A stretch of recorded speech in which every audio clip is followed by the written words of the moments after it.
If your company was a frog, being slowly boiled alive, would you even notice? I mean, seriously, think about it. Most people definitely wouldn't. Right. Because usually when we talk about a toxic workplace or like a project that is completely going off the rails, we treat it like a broken machine.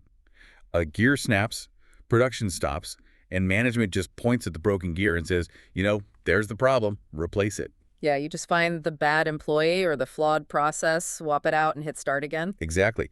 But then you step into the world of organizational development, and suddenly that simplistic mechanical view of the world just completely falls apart. Because organizations, they aren't machines, they are ecosystems. And that distinction isn't just academic, it is honestly the absolute definition of a paradigm shift. Right. Because if you treat an ecosystem like a machine, you are going to destroy it while you're trying to fix it. Well, welcome to the deep dive. Today, we are looking at a really fascinating stack of sources. We have 2 extensive presentation decks and a research module focused entirely on organizational development. Specifically, we're drilling into systems thinking and diagnosis and feedback. Some incredibly powerful stuff. It totally is. And our mission today is to completely rewire how you look at problem solving. Instead of seeing problems in isolation or pointing fingers at individuals, we want to help you view your workplace, your community, or even like your personal projects as living, breathing ecosystems. And we really need to establish upfront that this isn't just dry corporate theory. This is about understanding the hidden underlying forces that control why things actually succeed or fail in the real world. Right. There's this quote in our sources from the legendary management thinker W. Edwards Deming that just perfectly grounds this. He defines a system as, quote, a network of interdependent components that work together to try to accomplish a common aim. A common aim. Exactly. Without an aim, there is no system. So the secret to success, he argues, isn't individual brilliance. It's the cooperation between those components. Okay, let's unpack this, because if we want to understand why our standard ways of interacting with our workplaces often fail so miserably, we first have to, define what a system actually is on a microscopic level. Yeah, we have to get into the anatomy of it. Right. So the research breaks the system down into 5 core components. You have boundaries, inputs, processes, outputs, and feedback loops. But let's make that real for you listening. If I'm looking at, say, a marketing department, how do those 5 things manifest? Well, think of it like a living cell. The boundary is the limit separating your marketing team from the rest of the company or, the outside world. It dictates what belongs to the team and what doesn't. Okay, makes sense. Then inputs are the resources flowing in. So that's budget, beta, new hires, directives from the CEO. Processes are the actual interactions, the brainstorms, the conflicts, the late-night coffee runs to hit a deadline. The fun stuff. Right, the real messy human stuff. Outputs are the results generated, like a new ad campaign, or, conversely, employee burnout. And finally, feedback loops. This is how the system monitors itself. Like checking if the campaign actually worked? Exactly. Did the ad campaign drive sales? If yes, the system absorbs that data and adjusts its future processes. And how those components interact with the outside world dictates what kind of system you're dealing with, right? Because the text contrasts closed systems with open systems. Yeah, that's a crucial distinction. A closed system tries to function completely independently of its environment. It doesn't want new inputs. It's like a wind-up watch. Spot on. It just ticks away in isolation until it runs out of energy. But a marketing department, or literally any human organization, is an open system. Because it's interacting with the world. Right. Open systems are constantly exchanging material, energy, and information with their environment. Crucially, living systems are self-organizing. They adapt. Their aim is constantly evolving over time based on what they encounter. But the problem is, we don't naturally see the world this way, do we? We are blinded by our mental models. Oh, absolutely. The sources describe these mental models as deeply ingrained assumptions, generalizations, or even just pictures in our heads that influence how we understand the world. They act like literal blinders on a horse. Which is incredibly dangerous. Yeah. And this leads to what the text calls the boiled frog delusion. Ah, the boiled frog. It's a classic metaphor for a reason. If you put a frog in boiling water, its sensors scream danger and it jumps out immediately. Right. Sudden threat. But if you put it in cold water and slowly turn up the heat, the frog won't notice the gradual change. Its internal sensors are designed for sudden, radical shifts, not gradual incremental warming. Eventually, well, it stays in the water until it's too late. And the research argues our organizations are exactly like this. When a competitor suddenly launches a massive rival product, all the alarms go off in the C-suite. Everyone panics. Exactly. Mhm. But when the environment turns up the heat slowly, like when a market shifts gradually over 5 years, or when team morale dips just an inch month over month, the system completely fails to notice. Its mental models are scanning for sudden crises, not gradual decay. Because those mental models are so rigid, we get trapped in our own way of thinking. There is an Albert Einstein quote in the materials that perfectly captures the danger here. He said, "No problem can ever be solved with the consciousness that created it." That is such a heavy quote. It is, because if our consciousness is stuck in what the research calls event-oriented thinking or reductionism, we are doomed to only treat symptoms. We break complex problems down into isolated events, totally ignoring the nonlinear dynamics at play. Okay, I'm trying to visualize this. Reductionism is essentially like trying to fix broken car by only staring at the steering wheel. Okay, I like where this is going. Right. You're sitting in the driver's seat, yanking the wheel back and forth, getting incredibly frustrated that the car won't turn. But you're completely ignoring the fact that the steering wheel is connected to a steering column, which connects to an axle, which turns the wheels, which need traction on the actual road. Yes. You can't just isolate the steering wheel, diagnose it as stubborn, and expect the car to move.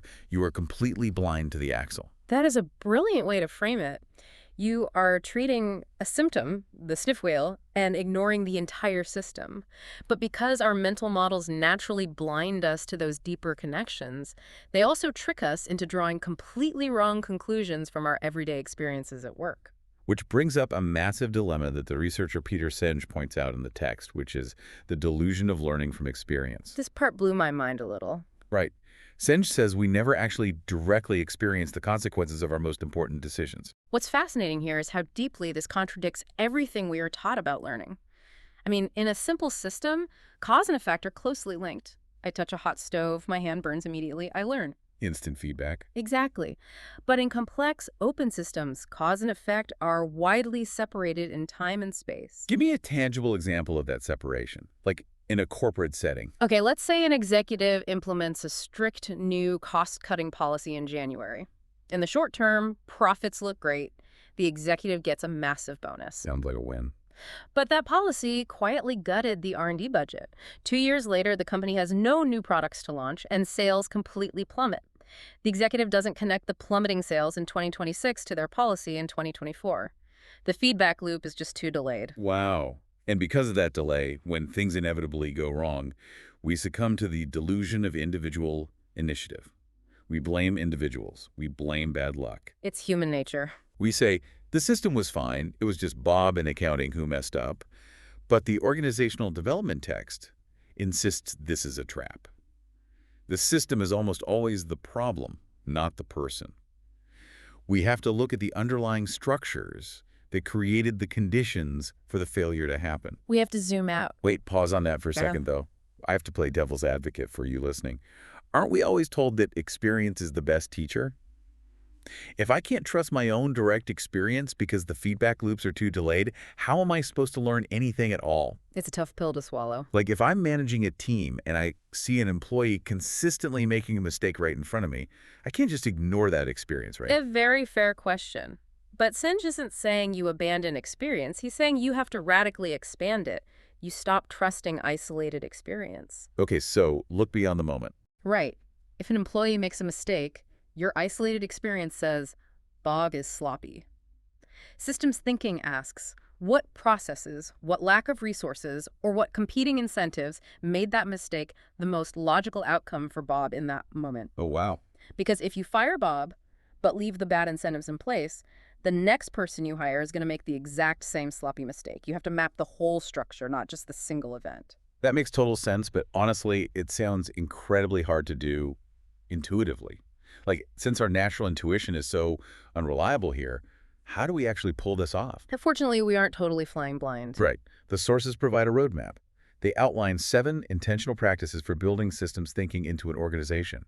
And instead of just, listing them, let's look at how they solve the exact traps we just talked about. Perfect. So to fight that delay between cause and effect, the first practice is to anticipate ripple effects. Right, and the text specifically recommends using tools like causal loop diagrams. Let's define that, because it sounds like heavy corporate jargon. What is a causal loop diagram? Fair enough. It's basically a visual map. Instead of a standard flow chart that goes from point A to point B to point C and just stops, a causal loop diagram maps how point C eventually circles back to impact point A. Oh, so it loops. Exactly. It visualizes the feedback loops. So if we cut the training budget to save money, that's point A, we might get a short-term profit at point B, but that leads to poorer customer service, which is point C, Which eventually reduces overall revenue. bringing us right back to hurting point A. Mhm. Mapping it out forces you to see the unintended side effects before they happen. When once you can see the whole map, you move to the second practice, which is searching for optimal levers. The idea here is that small, highly targeted changes can produce massive results if you find the right tipping point. The leverage point. Yeah, it's the small hinge that swings a big door concept. You don't need to overhaul the entire company if you can identify the one specific structural bottleneck that's holding everything up. But finding that lever requires you to overcome two massive pitfalls, which the text calls spatial blindness and temporal blindness. Okay, explain spatial blindness. Spatial blindness is seeing the part without seeing the whole. The steering wheel analogy again. Staring at the wheel, totally blind to the axle. Exactly. And temporal blindness is seeing the present without understanding the past. You see the sales drop today, but you are blind to the payment cut 2 years ago. Here's where it gets really interesting. I get this in theory, but if I'm a mid-level manager sitting at my desk, buried in a mountain of spreadsheets and looming deadlines, how on earth am I supposed to avoid spatial and temporal blindness? It's a real struggle. I just don't have the luxury of sitting on a mountaintop contemplating the entire corporate timeline. The most practical way, and the research emphasizes this heavily, is cross-functional collaboration. That's the third practice. You cannot see the whole system from your own desk. It is physically impossible. So you need other perspectives. You need the perspective of sales, engineering, and customer service to transcend your own blind spots. You have to force those different parts of the system to interact and share their specific slices of reality. Okay, but let's say I do that. I map the system, I talk to the other departments, and I realize our current way of operating is totally flawed. Now I have to convince my team to change. Which is never easy. No. And the text says that people generally will not give up an old, flawed mental model unless they have a new, shared vision of the future to latch onto. Unlearning is psychologically painful. You can't just walk into a meeting and tell people they are wrong. You have to give them a better destination. This gets into practice 4 and 5, which deal with the difference between first-order and second-order change. Break that down. First-order change is just tweaking the existing system. It's tuning the engine of the car.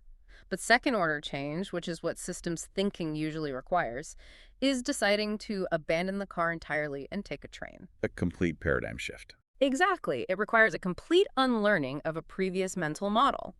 And that requires deep alignment and trust, which you only get through the sixth practice, vigorous, continuous dialogue. The sources mention things like town halls, weekend retreats, just getting top executives and frontline workers in the same room. Which leads to the final practice, avoiding entropy. Entropy is a big one. Yeah, no, entropy is a physics term. The idea that things naturally degrade into chaos and stagnation over time. How does an organization avoid entropy? By staying open. Open systems die if they become closed off to new inputs. The text suggests you have to intentionally maintain openness by engaging with individuals or groups that are not normal to your routine. Not normal, like who? Like, if marketing only ever talks to marketing, their ideas will stagnate. Bringing in someone from IT or even a totally different industry creates new information friction. And that friction fights the human tendency to stick with the familiar. But before you can even dream of changing a team's mental model or facilitating this vigorous dialogue, you have to prove to them that the current model is broken. You need the data. Right, you have to diagnose the system. How do you deliver that diagnosis without making everyone instantly defensive? Well, the diagnostic process itself can take a few forms. It can be deductive, where you use existing organizational models like a standardized checklist to sort your data. Okay. It can be inductive, where you don't use pre-existing labels, but instead let the patterns emerge naturally from the data you collect. Or it can be statistical, using quantitative analysis. But honestly, diagnosing the disease is only half the battle. Delivering the diagnosis, the feedback, is where interventions usually fall apart. Delivering the feedback is highly sensitive. The sources actually outline the features of energizing data. For feedback to actually result in change, it must be relevant. It must be influenceable. That's a huge one, influenceable. Meaning it's something the team actually has the power to change. Because if you complain about the macroeconomic climate, that's not energizing, that's just depressing. It also has to be incredibly selective and specific. You can't just drop a bomb like, communication across the department is bad. That's paralyzing. Too vague. You have to say, the handoff process between design and development consistently loses key feature requests. And most importantly, the text says feedback must be descriptive rather than evaluative. It explicitly warns against phrases like "you are" or "why do you." It says to avoid evaluative terms like weak, strong, or incompetent, and instead use safer descriptive terms like working or not working. Yes, the wording matters so much. But I'm going to push back on this because I know what some listeners are thinking. Is this really just corporate semantics? Sounds like it, right? Yeah, doesn't swapping the word incompetent for the phrase not working feel a little like coddling people's feelings? Why does the specific phrasing matter so much to the actual health of the system? If we connect this to the bigger picture, this isn't about being polite or protecting feelings at all. It is about the fundamental biology of an open system. Feedback is a structural requirement for open systems to survive. It's the information they use to self-organize and adapt. Okay, so it's survival. Literally. The research provides a feedback matrix. You have to ask, does the feedback create energy? And does the system structure turn that energy into action, or does it turn it into anxiety, resistance, and denial? Oh, hey, so If you use evaluative language, if you look at a manager and say, you are incompetent, you immediately trigger human psychological defense mechanisms. The mental model snaps shut. You have effectively closed the system off to the very information it desperately needs. Oh, let's bring back our steering wheel analogy. Calling someone incompetent is like kicking the steering wheel in frustration. Exactly. It might make you feel better in the moment, but the car still isn't moving. Using descriptive language, saying, the process of turning the wheel isn't resulting in the car moving, is like opening the hood to see if the steering column is actually connected. It keeps the investigation open. That is exactly it. Descriptive language creates energy to use the data to identify and solve structural problems, rather than creating energy to deny or fight the data. That is a massive distinction. So now that we know how to diagnose the system and deliver feedback in a way that keeps the hood open and generates action, what does this actually look like when it succeeds in the real world? We have some great examples of that. Yeah, the research brief provides 3 really compelling industry case studies, and I want to look at the mechanics of how they actually pulled this off. Let's start with the retail sector example. A major retail chain was struggling heavily with customer satisfaction and operational efficiency. The diagnosis revealed highly siloed departments. Meaning they weren't talking. At all. Merchandising wasn't talking to store operations, and neither was talking to supply chain. Their incentives were completely misaligned. So the reductionist approach would be to just fire the department heads and bring in, stronger Yeah. leaders, right? Just swap the broken gears. Precisely. Just blame Bob in merchandising. But taking a systems approach, the intervention was entirely structural. They implemented cross-functional workshops. They forced merchandising, operations, and supply chain into the same room to map their causal loops. Oh, to cure the spatial blindness. Yes. They finally saw how a decision in one department was causing complete chaos in another. By redesigning the workflows to require cross-functional sign-off, they dissolved the silos. The result was customer-centric alignment and vastly better operational performance. All without just playing whack-a-mole with individual Yeah. employees. That's amazing. Let's look at the healthcare example next. Right. A hospital system was facing dangerously low employee morale and poor patient outcomes. The symptoms looked like burnout and apathy. But the diagnosis showed that the structure was the issue, right?